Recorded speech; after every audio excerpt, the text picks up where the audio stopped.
Good morning, friends. Happy Tuesday.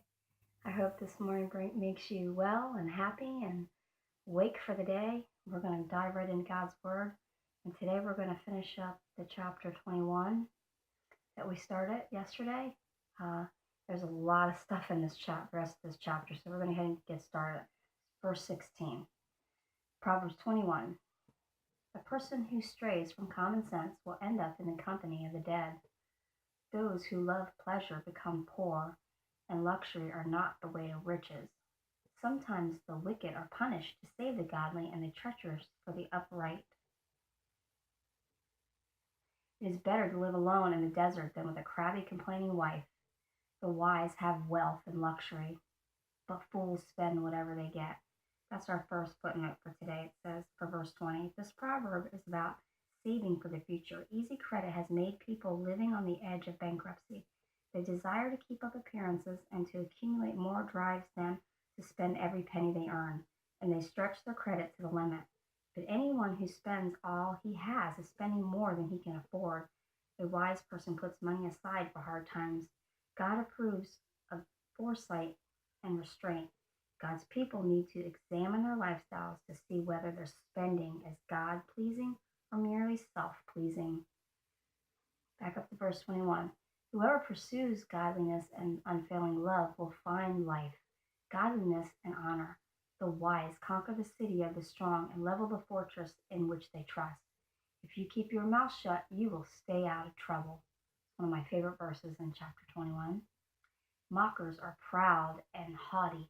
They act with boundless arrogance. The desires of lazy people will be their ruin, for their hands refuse to work. They are always greedy for more, while the godly love to give. God loathes the sacrifice of an evil person, especially when it is brought with ulterior motives. Number 20, that's verse 27, and it has a footnote. The king of worship described in this proverb is no better than a bribe. How do people try to bribe God? They may go to church, tithe, or volunteer, not because of their love and devotion to God, but because they hope God will bless them in return. But God has made it very clear that He desires obedience and love more than religious ritual. God does not want our sacrifices of time, energy, and money alone. He wants our heart and complete love and devotion. We may be able to bribe people, but we cannot bribe God. Okay, so 28. A false witness will be cut off, but an attentive witness will be allowed to speak. The wicked put up a bold front, but the upright proceed with care. Human plans, no matter how wise or well advised, cannot stand against the Lord. That's verse 30. It's another one of my favorite verses. Love that.